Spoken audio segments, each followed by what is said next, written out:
માતાજી મિત્રો અને જય વિહોતમાં યુટ્યુબ ફેમિલી ને જય માતાજી। તો ફરીથી આપણા નવા બ્લોગમાં તમારું હાર્દિક સ્વાગત કરું છું મિત્રો। તો આ એક મુઠ્ઠી ચા તમારા સફેદ વાળને કાળા બનાવી દેશે, તમારા આખા વાળની કાયા પલટી નાખશે અને એટલા ચમકદાર તમારા વાળ થઈ જશે। અત્યાર સુધી તમે ઘણા બધા પૈસા ખર્ચ્યા છે, પણ માત્ર એક મુઠ્ઠી ચાથી આપણે એવી ડાય બનાવવાની છે કે તમારા લાખો રૂપિયા બચી જશે। તમે અત્યાર સુધી જે પૈસા ખર્ચ્યા છે એ પણ તમારા બચી જશે। તો મારી સાથે તમે વિડીયોમાં બન્યા રહો, વિડીયો પૂરેપૂરો જોવો। તમે વિડીયો કયા ગામથી જોવો છો એ કોમેન્ટમાં લખી જાણો। આપણે ઘરે ડાય બનાવવાની છે, હેર ડાય, કે આ કેવી રીતે બનાવવાની છે, કઈ રીતે બનાવવાની છે એ પણ હું તમને બતાવી દઉં। અને આના નાખવાથી તમારા માથામાં કોઈ નુકસાન નથી થવાનું। અત્યાર સુધી તમે કેમિકલ વાળી ડાય નાખી છે અને અવનવી તમને જો તકલીફો થતી હોય, પણ આજે હું તમને ઘરે મસ્ત ડાય બનાવતા શીખવાડું છું। થોડોક તમારો ટાઈમ લઈશ, પણ તમે આ ડાય બનાવતા પૂરેપૂરી જોશો ને કે આપણે શેમાં બનાવવાની છે, કઈ રીતે બનાવવાની છે, તો તમને ખબર પડી જશે। ને આપણે કેમિકલ વગરની જ આજે ઘરે ડાય બનાવવાની છે। તો એક મુઠ્ઠી ચા આપણા જે સફેદ વાળ છે ને, તો માત્ર બે જ વસ્તુ આપણે લેવાની છે, તમારા સફેદ વાળ આમ ચૂટકી વગાડતા ગાયબ થઈ જશે। અને જ્યાં તમારા વાળ ગાયબ થશે એવા જ મૂળમાંથી કાળા વાળ નીકળવા મળશે, એકદમ ચમકદાર અને સિલ્કી અને શાઇની તમારા વાળ બની જશે।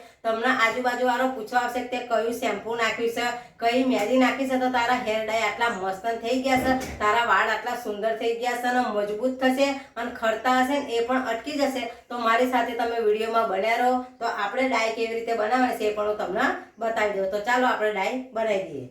ચાલો આપણે હેર ડાય બનાવવાનું ચાલુ કરી દઈએ, પણ વિડીયો પૂરેપૂરો જોજો, વિડીયોમાં બન્યા રહેજો। તમે સ્ટેપ બાય સ્ટેપ વિડીયો જોશો ને તો જ તમને ખબર પડી જશે। પછી તમે કોમેન્ટ કરો છો બેન તમે આ વિડીયો બનાવશો એનાથી કશો ફરક નહીં પડતો, પણ તમે વિડીયો પૂરેપૂરો જોવો, વિડીયોમાં બન્યા રહો તો તમને ખબર પડશે કે આના પછી કઈ પ્રોસેસ આવે છે। તમે અધૂરો મૂકી દેશો તો તમને ખબર નહીં પડે। તો આપણે ગેસ ચાલુ કરી દેવાનો છે। ગેસ ચાલુ કરે છે, તમારે લોખંડની તવી હોય કે લોખંડની કઢાઈ હોય એ જ લેવાની છે। એનું આયરન આપણને વાળનો પોષણ મળે એટલે લોખંડની તવીમાં જ બનાવજો। અહીંયા મેં આ ચા લઈ લીધી છે એક મોટી, એ બધી જ ચા આપણે લોડીમાં નાખી દેવાની છે અને પછી આપણે એને લગાતાર હલાવતું જવાનું કે જ્યાં સુધી ચા બળી ના જાય ને ત્યાં સુધી એને હલાવવાની છે। આ ચા અત્યાર સુધી ઘણા બધા આપણે પૈસા નાખ્યા છે, પૈસાનું પાણી થઈ ગયું છે। તમે ડાય નાખો, 2-3 દિવસ તમારા કાળા વાળ રહે અને પછી હતા એવા સફેદ વાળ થઈ જાય અને તમે બહાર જાઓ તો તમે લોકોથી વાળ હંતાડો કે મારા આટલા બધા સફેદ વાળ આવી ગયા। તમારી ઉંમર ભલે નાની હોય પણ તમારા આખા માથામાં સફેદ વાળ આવી ગયા ને એટલે શરમ તો લાગે જ,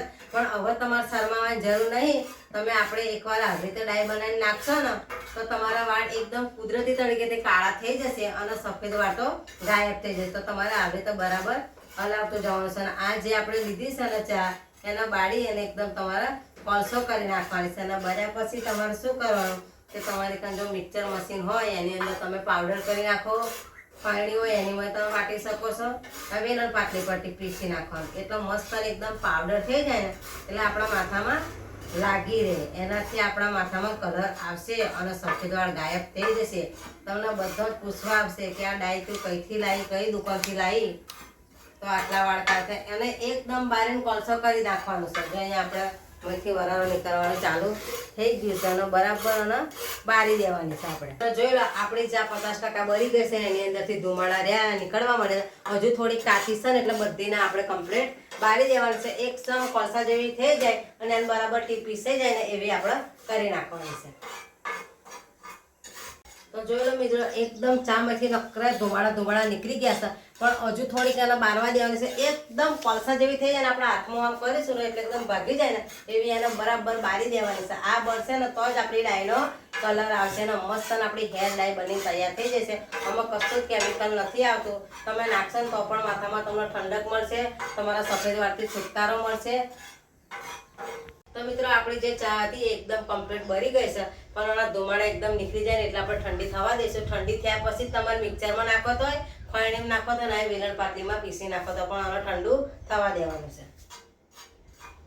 તો મિત્રો આપણે એકદમ વરાળ છે ને એ ઓછી થઈ ગઈ છે। હવે જે આપણે ચા બારી હતી ને એને આપણે લઈ લઈશું। તમે એનો મિક્સરમાં પાવડર કાઢશો ને તો વધારે સારું, એકદમ દરાઈ જશે, પણ આપણે ત્યાં મિક્સર નહીં ને એટલે આપણે આવી રીતે વેલણ પાટલી પર એને પીસી લઈશું અને મસ્ત એકદમ લોટ જેવી થાય ને એવી કરી લઈશું। તો જો અહીંયા મેં ચા અને પાટલી પર લઈ લીધી છે, એને આપણે બરાબર વેલણની મદદથી એને પીસી લેવાની છે। આવી અને મેં પીસીશું તો પણ એકદમ લોટ જેવી થઈ જશે।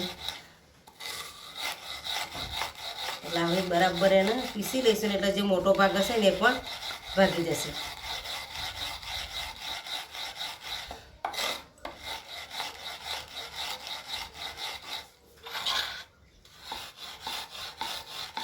જો મસ્ત એકદમ ઝીણું ઝીણું થઈ ગયું છે, થોડું મોટું છે ને એટલે એને આપણે પીસી લેવાનું બરાબર. તો જોઈ લો મસ્ત આપણે એવું દરેક ગયું છે ઝીણું ઝીણું. જો મિક્સરમાં દળશો ને તો અતિ સારું રહેશે, એકદમ પાવડર થઈ જશે. ખોયણીમાં પડશો ને તો પણ સારું રહેશે, પણ આપણી ઘર મિક્સર નહીં એટલે આપણે વેલણ પાટીની મદદથી જે આપણે ચા બારી હતી ને એને લઈ લીધી છે. હવે એને આપણે કમ્પ્લીટ જે કાચની કટોરી લીધી છે ને એમાં આપણે કાઢી લેવાનું છે. અહીંયા આપણે જે કાચનો કટોરો લીધો છે ને એની અંદર બધી જ ચા આપણે જે વાટી લીધી ને એ મસ્ત આની અંદર કાઢી લઈશું.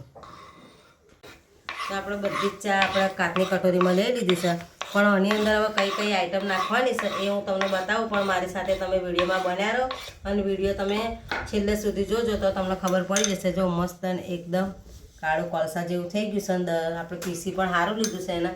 હવે એની અંદર કઈ કઈ આઈટમ નાખવાની છે હું તમને બતાવી દઉં.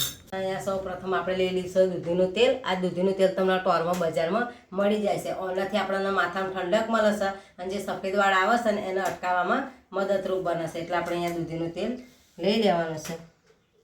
તમારે એની અંદર દૂધીનું તેલ નાખી દેવાનું. જો એ ના હોય તો તમે નારિયેળનું તેલ પણ નાખી શકો છો. તો એ બંને તેલથી નારિયેળનું તેલ અને દૂધીનું તેલ તમે નાખો ને એટલે માથામાં ઠંડક મળે અને સફેદ વાળ તમારા આવતા હોય ને એ પણ અટકી જાય. તો અહીંયા જો આપણે મસ્ત દૂધીનું તેલ નાખી દીધું ને એને મિક્સ કરી દીધું છે બરાબર. તમને એવું લાગે કે થોડુંક ઓછું છે તો તમારે નાખી આવવાનું અને બધાને મિક્સ કરી દેવાનું છે. આની અંદર કોઈ કેમિકલ નથી. તમે દૂધીનું તેલ વાળું તો દૂધીનું નારિયેળનું તેલ નાખીએ એટલે આપણા માથામાં ઠંડક મળે અને મસ્ત આપણે દૂધીનું તેલ નાખી દઉં એ એકદમ ડાયની અંદર મેં સેટ થઈ ગયું છે. હવે આપણે નાખવાની છે એલોવેરા જેલ. તમારી કારણે આ માર્કેટમાં મળી જાય છે બજારમાં. આ ના હોય ને તો ઘરે કુંવરપાઠ હોય ને પણ તમે નાખી શકો છો. તો અહીં આપણે થોડીક જ નાખી દઈએ, થોડાક માત્ર પણ નાખવાની છે. આટલી નાખી દેવાની અને બરાબર હલાવી દેવાની છે. અને અહીંયા લઈ લીધી છે આપણે વિટામિન ઈ નામની કેપ્સ્યુલ પણ તમને માર્કેટમાં મળી જાય છે. જે આપણે એલોવેરા નાખીએ અને આ વિટામિન ઈ નામની કેપ્સ્યુલ નાખીશું ને એ વાળની સુંદરતા વધારશે ને એકદમ મસ્ત ચમકદાર તમારા વાળ થઈ જાય. આવી રીતે તમારે ટોકણીની મદદથી એને કાણું પાડી દેવાનું અને આની અંદર નાખી દેવાનું છે. થોડાક માત્રામાં નીકળશે અને બધાને તમારે મિક્સ કરી દેવાનું છે. એક પેસ્ટ થઈ જાય બધાનો એક રસ થઈ જાય ત્યાં સુધી તમારે હલાવતું જવાનું છે. અને આપણી હેર ડાય ઘરે જ એકદમ જોરદાર બનીને રેડી થઈ ગઈ છે. અને તમે બજારમાંથી લાવીને તમે નાખો છો 2-3 દિવસ રહે ને તમારા વાળ સફેદ થઈ જાય. પણ તમે જોઈ લો બજારમાંથી લાવીને આપણે પલાળી હોય ને એવી આપણે ઘરે જ હેર ડાય બનીને તૈયાર થઈ જશે. અને એની સુગંધ પણ એટલી મસ્ત આવે છે.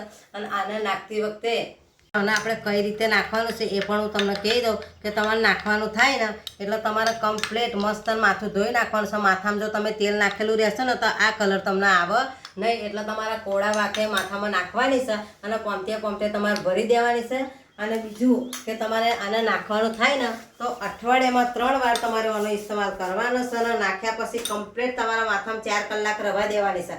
4 કલાક રાખશો આ સુકાઈ જશે એટલે એકદમ કાળો કલર આવશે અને માથામાં જે સફેદ વાળ હશે ને એ બધા જ જતા રહેશે. તમને સફેદ વાળથી છુટકારો મળી જશે. તમારા વાળ જો રૂખા સૂકા રહેતા હશે ને તો આપણે એલોવેરા જેલ ને વિટામિન ઈ નામની કેપ્સ્યુલ નાખી છે ને તો એકદમ લાંબા તમારા ચોટલો થઈ જશે. તમને બધો પૂછશે કે કયું તેલ નાખ્યું તો આટલા બધા તારા વાળ વધી જશે. તો આવી ડાય તમે ઘરે એકવાર બનાવીને જરૂરથી નાખજો તો તમારા સફેદ વાળ અટકાવતા બંધ થઈ જશે, ખરતા વાળ પણ બંધ થઈ જશે. તો આવા જ વિડીયો જોવા માટે મારી ચેનલને સબસ્ક્રાઇબ કરજો, સપોર્ટ કરજો.